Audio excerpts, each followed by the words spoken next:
CBS 기독교 방송에서 하는 세바시라고 하는 프로그램이 있어요. 이거는 이제 세상을 바꾸는 시간이라고 하는 프로그램의 약칭인데 각계각층의 매스컴에 오르내리는 뭐 연예인이라던가 유명 인사들을 초청해서 그분들이 15분 동안 강연을 하는데 아주 인기가 높아요. 그래서 기독교 방송에서 하는 거지만 그런 종교적인 색채를 드러내지 않고 많은 유명 인사들이 강의를 하는데 최근에 그 탤런트 차인표 씨가 그 세바시의 강사로 나왔는데 그 내용이 굉장히 감동적입니다. 그래서 여러분들이 이 세바시 차인표 검색해서 한 번씩 들어보시면 좋겠어요. 그 이제 일본 사람들이 좀 특이한 점이 있는데요. 해마다 이제 1월이 되면 그 참치 경매 시장이 있어요. 참치 한 마리가 이제 경매에 나가게 되는데 이제 한 마리가 1억 이상에 팔리는 거예요. 해마다.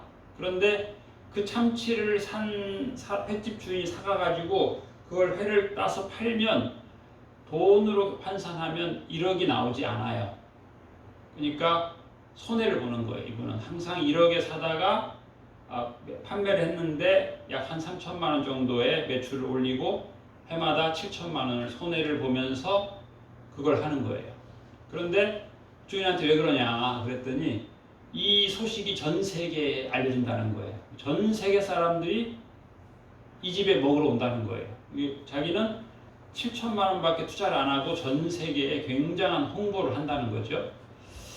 그뿐만 아니라 그 일본에서는 이제 멜론 하나가 뭐 300만 원, 우리나라에서 뭐 아무리 고급이라 해야 3만 원이 안 나가는데 100배 이상에 팔리는 거예요. 그게 이제 일본에는 오래된 전통이에요. 오래된 전통이에요. 그래서 최상의 상품을 선물한다 이제 그런 것이 있다고 합니다. 이제 몇 해 전에 이제 일본에는 그 태풍이 많이 오죠. 특히 그 세계적으로 일본 사람들이 그 아오모리 현에서 생산하는 이 사과가 세계적인 그 브랜드 가치가 있다고 합니다. 그런데 태풍이 너무 세게 와가지고 사과가 90% 이상 땅에 떨어졌다는 거예요. 이 수확기에. 그래서 다들 뭐 망했다 그러는데 그야말로 그 과수원 주인은 우리가 잘 몰라서 그렇지 한겨울에도 퇴비를 해요. 12달 계속 꾸준히 퇴비를 하는 거예요, 사람들이. 그런데 그 소출이 그렇게 되면 투자한 원금을 못 건지잖아요. 다들 낙심하고 심지어는 작년에 우리나라는 태풍에 90% 이상이 떨어졌다 그래가지고 나무가 가지가 부러지고 그랬다 나무를 캐내기도 하고 그랬어요. 그런데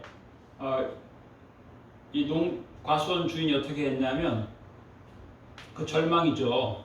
90% 이상이 떨어졌으니까 쉽게 표현하면 우리가 연봉을 예를 들어서 3천만 원 받아야 되는데 90%로 날렸다 그러면 얼마나 절망이겠어요. 그런데 이분이 그 위기를 극복했어요. 어떻게 했냐? 박스에다가 써붙인 거예요.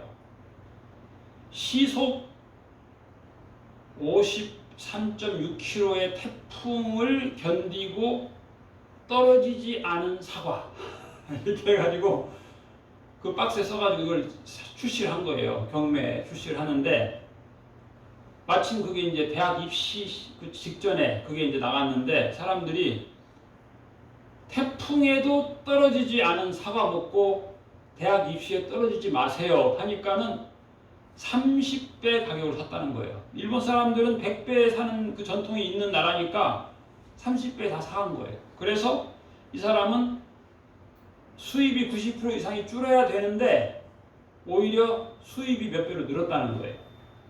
그러니까 최악의 상황에서 그 감정도 가장 부정적이 될 수밖에 없고 낙심이 되고 포기가 되고 낭망을 대부분 사람들이 할 수밖에 없는 환경인데, 어떻게 보면 이분은 자기 일평생 가장 비싼 사과를 팔은 거예요.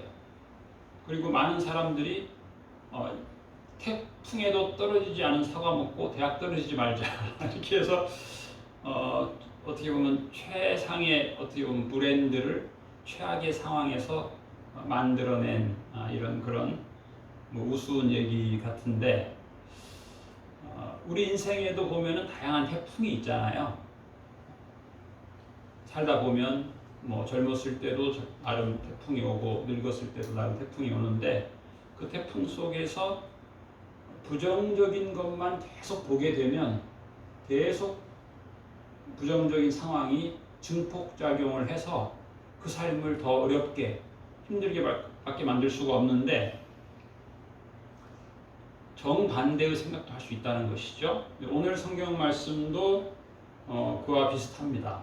그래서 우리가 방금 봤는데 그야말로 좌불안석이에요. 불안한 거예요. 이스라엘 백성들이 지금 불안한 상황에 놓이게 됐어요. 진퇴양난이에요. 아주 어려운 상황에 놓이게 됐어요. 그 원인 제공자는 어떻게 보면 하나님이에요. 하나님이 이제 출애굽이라고 하는 건 여러분들이 세계지도를 보면 여기 나오잖아요. 저쪽에 아프리카 대륙 바로 위에 지중해가 있고, 아프리카 대륙의 최북단에는 이집트가 있잖아요. 이집트에서 저 터키라고 써 있는 곳으로 이제 그쪽 방향으로 지중해의 남동단 해안길로 가게 되면은 그게 가장 최적의 길이에요. 해안길은 이게 비교적 적잖아요. 모래밭 해변으로 해서 쫙 가면은 그 헤매일 염려도 없고 서한 해양성 기후의 영향을 좀 받을 수 있고, 하여튼 어쨌든 상식적으로 볼 때 하나님이 지중해 쪽으로 가서 지중해 남단의 해안길로 해서 팔레스타인으로 가면 그게 제일 좋다, 이렇게 말씀을 하셔야 되는데 하나님께서 그렇게 안 하신 거죠. 그리고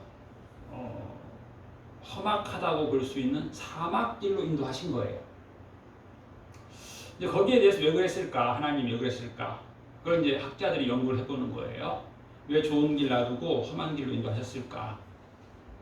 좋은 길로 갔으면 30일만 부지런히 가면 갈 수 있는데 왜 결국은 40년을 힘들게 땀 흘리게 했을까?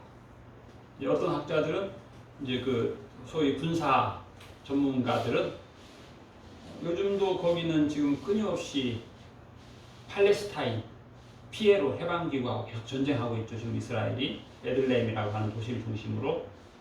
그래서 이스라엘 성지를 구경을 가도 베들레헴은 못 봅니다. 왜? 전투 중이니까. 근데 이 블레셋이 그 당시에는, 지금은 약소국이지만 그 당시에는 세계 최강국이에요. 그러니까 걔네들이 바로 알게 되겠죠? 저 무수한 이스라엘 백성들이 해안길로 쫙 온다. 그러면 전원 산으로 가서 3구 능선에 다 궁수를 배치해가지고 전멸시킬 도라사를 준비해가지고 그러겠죠. 당연히. 그러니까 하나님은 그렇게 되면 이스라엘 백성들은 또 나름 도가내든 쥐가 되는 거고, 거기에서 이제 좌절할 수밖에 없고. 근데 사막길로 인도했으면 사막길 중에서도 그래도 괜찮은 길로 인도해야 되는데 그렇지 않았어요. 더운 길로 인도하셔서 하나님이. 그리고는 구름 기둥으로 좀 더위를 좀 피하게 해주시고. 그런데 오늘 성경 말씀은 한술 더 떴어요. 1절 여호와께서 모세에게 말씀하여 이르시되 이스라엘 자손에게 명령해라. 우리 요즘 사람들은 명령 안 좋아하잖아요. 권유를 좋아하지. 이렇게 할래 저렇게 할래 둘 중에 하나 골라라. 이걸 좋아하는데 하나님이 명령하라는 거예요. 돌이켜 바다와 믹돌 사이에 비하히롯 앞 곧 바알스본 맞은편 바닷가에 장막을 치게 하라. 첫째는 2절 이 한 절에도 이스라엘 백성 입장에서는 참 기분 나쁜 게 많아요. 첫째, 앞으로 가 했거든. 하나님이 앞으로 가 했는데 뒤로 돌아 가 하는 거예요. 그런데 뒤로 돌아 가 했는데 애국 군사들이 결국 쫓아오잖아요. 지금 앞으로 뛰어가도 부족한 한국에 땀 흘려서 여기까지 걸어왔는데 뒤로 돌아 가니까 이게 얼마나 기분 나쁜 말이에요. 이스라엘 백성 입장에서는 그래요. 그 다음에 또 하나는 진을 치라. 영어 성경에 보면 비 캠프 이렇게 되어 있는데 캠핑하라는 거예요. 아니 전투 상황에 무슨 캠핑이에요. 캠핑은 사람이 여유로울 때 하는 건데 장막을 치라는 거예요. 그런데 파라오가 전군 동원령을 내려가지고 쫓아오는 거예요. 전군. 모든 지휘관은 동부 전선으로 다 집합해라. 북부, 서부, 남부 다 빼. 군인 다 빼. 그래서 쫓아오는 거예요. 그러니까 하나님의 명령과 하나님의 전략은 군사학적으로, 정치학적으로, 경제학적으로 다 안 맞는 짓이었어요. 게다가 이 병법이라고 하는 게 있는데 진을 치려면 해변에 진을 치는 게 아니에요. 최소한 3분 응선에 진을 치게 돼 있잖아요. 삼국지에 보면 제갈량이 그걸 꼭 지시하잖아요. 그런데 부하들이 그걸 어기죠. 아니 물을 아침, 점심, 저녁에 물 떠다가 밥해 먹어야 되는데 3분 응선에 진을 치면 땀을 흘려야 된다. 왜 우리 부하들이 땀을 흘려야 되냐. 야 그냥 물가에 좀 쳐라. 그랬다가 전멸하잖아요. 병법이라는 게 중요한 거거든요. 고지를 점령해야 되는데 하나님이 바닷가에 진을 치라는 거예요. 근데 바닷가도 좀 광활한 곳에 진치면 괜찮은데 산맥, 그 산맥이라고 하는 영화를 보게 되면 협곡이라고 하는 게 있어요. 협곡. 그래서 이 100만 대군을 스파르타의 300용사가 그런 얘기 하는 거예요. 이순신 장군도 그 얘기했죠.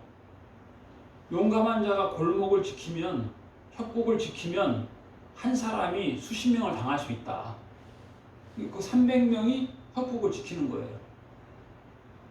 일사불란하게 100만 대군을 막겠다는, 물론 300명이 100만 대군을 견딜 수는 없지만 우리가 이 용기를 가지고 여기서 전멸하면 후방에 있는 백성들이 의기를 모을 것이고 그 다음에 후방에 있는 사람들이 방비할 수 있는 시간을 우리가 벌어줄 수 있다. 이런 얘기를 그 300용사들이 하는데 마찬가지예요. 그런데 그때는 지금은 뭐예요? 협곡에서 무기가 없고 오합지졸인 이스라엘 백성인데 최정예 이집트 군병이 오는데 여기는 쫙 바다고 여기는 돌산, 설악산에 있는 울산바위 같은 게 딱 돼 있고 여기에서 진치면 여기서 강력한 군대가 쫓아오면 완전히 도관해든 쥐예요. 하나님께서 굉장히 병법에도 안 맞는 지시를 하신 거예요. 그리고 또 하나님께서 뭐라고 말씀하셨냐면은 거기까지만 해도 기분 나쁜데 3절에 바로가 이집트의 파라오가 너희들 이스라엘 자손에 대하여 말하는데 조롱하는 말을 한다는 거예요. 뭐라고 말하냐면 저놈들이 그 땅에서 멀리 떠나 광야에서 헤매다가 갇혔다. 도간에 든 쥐가 됐다. 이렇게 파라오가 말할 것이다. 라는 거예요. 상황도 안 좋고 모든 국제 정세가 다 안 좋게 된다는 거죠. 국제 여론으로 볼 때도 밀리는 거예요. 아주 처참하게.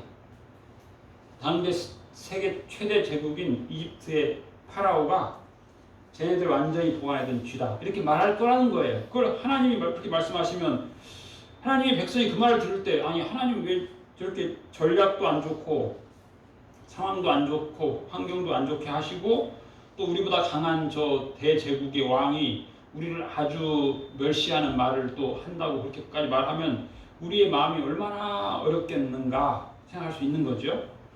그리고 4절에 보면 내가 바로의 마음을 완악하게 한즉 바로가 그들의 뒤를 따르리니 내가 그와 그의 온 군대로 말미암아 영광을 얻어 이집트 사람들이 나를 여호와인 줄 알게 하리라. 이렇게 돼 있어요. 그러니까 이제 이 관점이라고 하는 게 참 중요해요. 상황, 환경을 크게 볼 것이냐, 하나님의 전략을 크게 볼 것이냐, 내 마음을 크게 볼 것이냐, 이게 참 차이가 많이 나요. 제가 저희 아들들한테 몇 번 그런 얘기 한 적이 있어요. 근데 제가 오늘은 나름 또 반성하는 거예요. 예를 들면 좌파와 우파의 날개는 힘이 비슷한 게 좋다. 우파가 너무 강해도 좌파가 날개가 작으면 속력을 내면 결국 새가 앞으로 전진하지 못하고 큰 타원을 그리게 된다. 마찬가지예요. 그래서 균형이 중요하다. 그리고 제가 또 그런 생각 했었어요. 5년 동안은 좌파 정부가 집권을 하고 5년 동안은 우파 정부가 집권을 하고 이것을 계속 번갈아서 이렇게 하면 좋겠다. 이런 생각을 제가 오랫동안 했었어요. 그래서 제 나름으로 이 선거를 할 때도 이번에는 우파 찍고 이번에는 좌파 찍고 이번에는 그렇게 계속 이렇게 번갈아가면서 제가 선거를 했는데 제가 반성을 하는 거예요. 내가 잘못했다. 왜냐하면 제가 생각한 좌파라고 하는 것은 또 성격이 좀 달라요. 제가 생각한 좌파는 뭐냐면 우파는 뭐냐면 성장이 중요하다는 거고 좌파는 뭐냐면 분배가 중요하다는 거예요. 그런 측면에서 그렇게 생각했는데 역사를 공부해 보니까 그게 아니더라. 물론 이제 좌파가 그런 가지고 있는 장점들이 많이 있긴 한데 여기에 아주 뿌리 깊은 게 있어요. 뿌리 깊은 게 뭐냐면 하나님을 거역하는 거예요. 성경을 거역하는 거예요. 그래서 저는 그동안은 굉장히 이 좌파의 장점에 대해서도 많은 점수를 제가 줬었는데 아니더라고요. 장점이 있는 것 같은데 왜 그 뿌리가 하나님을 거역하는 거예요. 뿌리가 성경을 거역하는 거예요. 그래서 이 좌파적 시각으로는 법률을 개정을 할 때마다 성경을 거스르는 법을 자꾸 만드는 거예요. 그러니까 그 문제가 있다 생각하는 거죠. 그런데 이제 제가 또 하나 나름 또 반성하는 것 중에 하나는 제가 이제 그 최근 코로나 정책 같은 경우는 제 개인적으로는 제가 이런 얘기를 제가 밖으로 표현은 못 하는데 하나님이 크리스찬들을 참 사랑하셔서 기독교인들이 코로나에 안 걸리는 아주 강력한 정책을 정부를 통해서 실현하고 있다라고 하는 생각을 제가 혼자 가지고 있었어요. 그랬는데 지난주에 조금 생각이 바뀌었어요. 물론 이제 그 하나님의 큰 그림에서는 그게 있을 수 있는데 이게 좀 심하다. 그래서 지난주부터 예배를 드릴 때 예배당 의자 수의 10% 예를 들면 예배당의 의자가 50개가 있다 그러면 5명만 예배를 드려야 된다라고 이제 방역 지침이 내려졌었죠. 이런 것들. 그러다가 뭐 또 큰 교회는 뭐 10명, 19명, 10,000명인 교회는 19명 이렇게 또 제한을 하고 그래서 이제 그 대형 교회들이 소송을 해가지고 이겼죠. 이겼는데 그래도 이겼지만 단서 조항이 그래도 뭐 19명 이하로 해라. 방송팀 19명 이하로 해라. 이제 그런 것들이 있었는데 그래서 이제 계속해서 소송, 어떤 사람 소송했는데 소송보다 더 중요한 것은 지자체장하고 만나서 과학적인 방역 지침을 세우는 게 더 중요하다. 그래서 그런 움직임들이 최근에 있었어요. 그래서 지금 이제 방역 지침이 내일부터는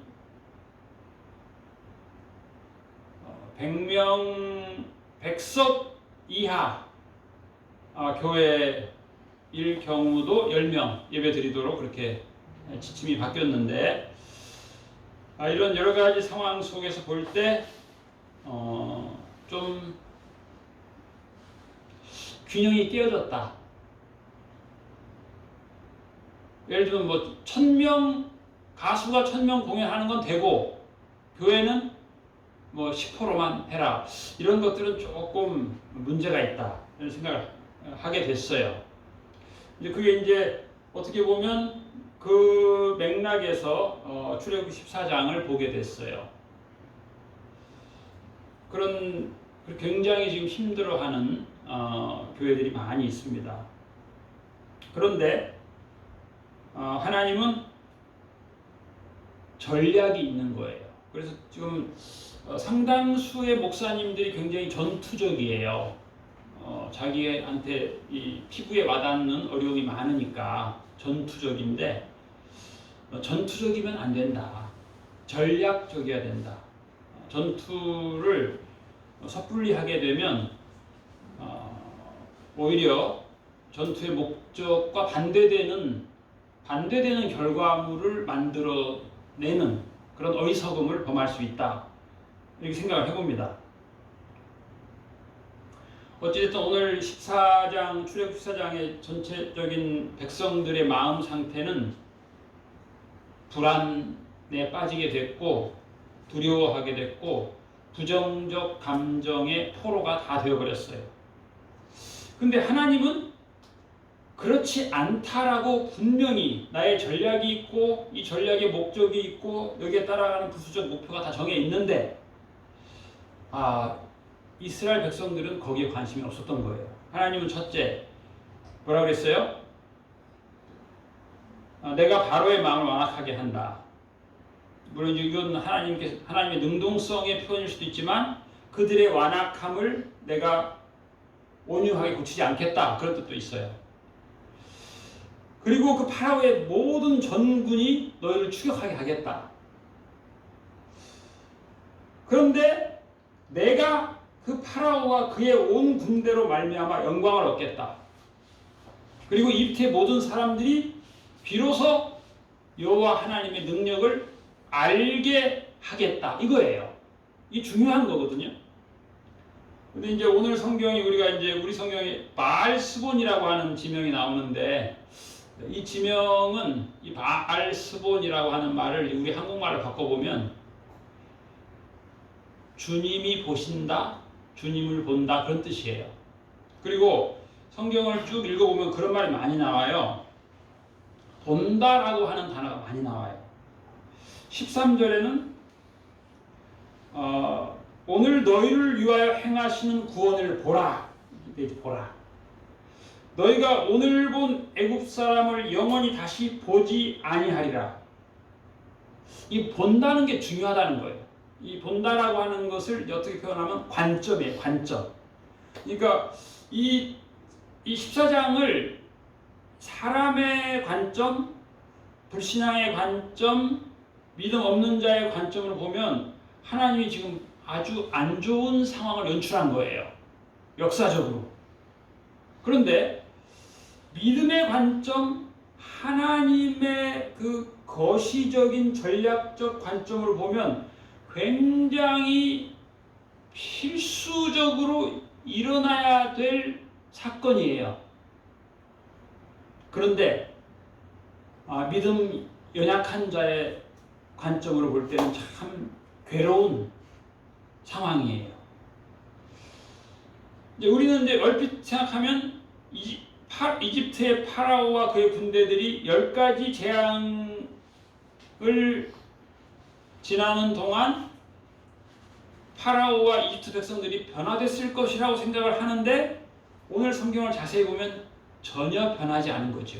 이게 하나님께 순종한 것이 아니고 어쩔 수 없이 딱 한 순간만 복종한 거예요. 그렇잖아요. 모세가 10번이나 전라남도 사투리로 헛짓거리를 한 거예요. 네? 가서 말을 해라. 근데 안 들어요, 안 들어. 그 말은 모세가 9번이나 열받은 거예요. 그렇죠? 9번이나 하나님이 시켰는데 그게 안 됐으니까 모세 입장에서도 참 하나님 왜 될 말을 하게 하시지? 성취될 열매가 있을 것을 씨를 뿌리게 하시지 왜 꼭 헛 말을 하게 하시냐고요.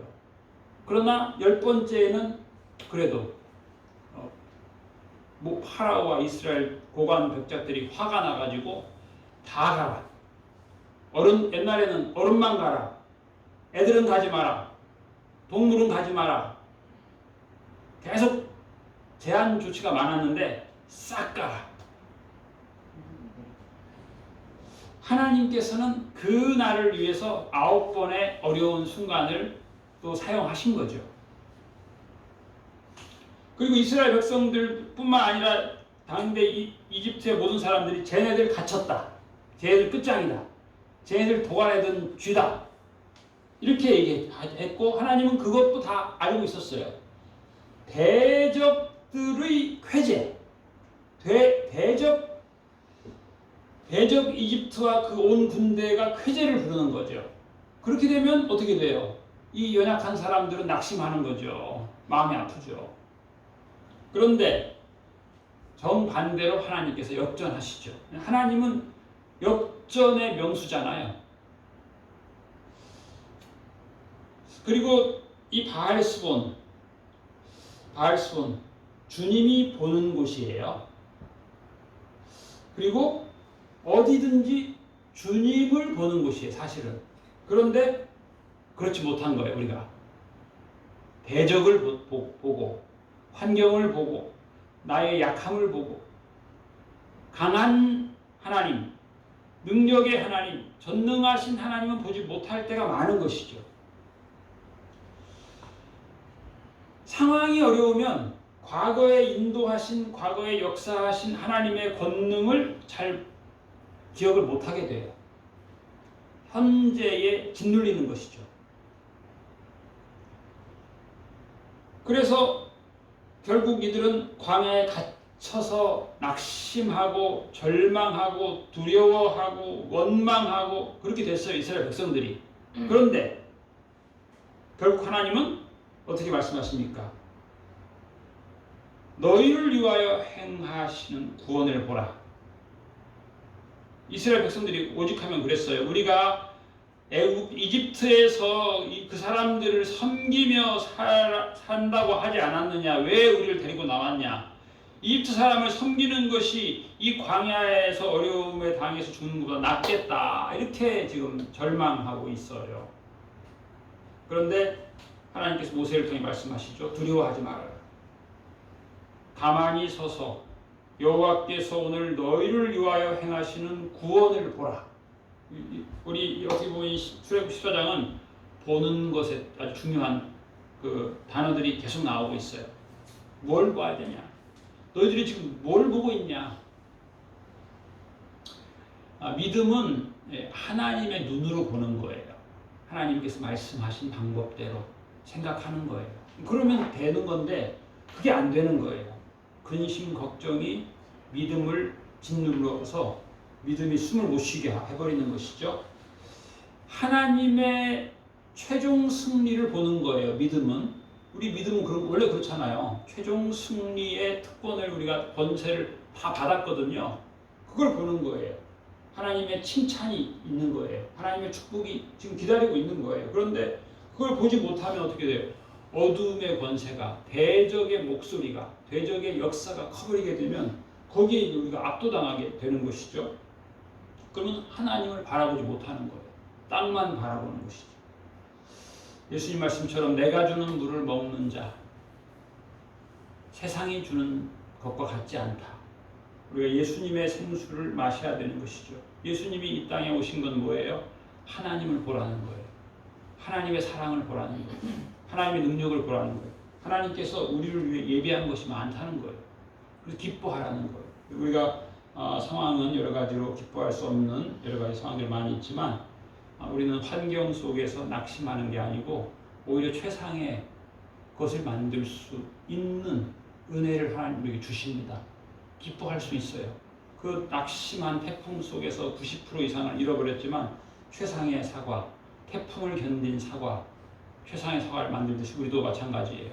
태풍, 세상에 때로는 사탄의 권세도 있고 지금 대적, 이집트 강한 세상의 권세도 있는데 거기에 따라서 우리가 떨어지는 게 아니고 우리는 끝까지 승리하리라. 최종 승리의 권세를 받은 자입니다. 14절 여호와께서 너희를 위하여 싸우시니 너희는 가만히 있을지니라. 믿음으로 승리한다.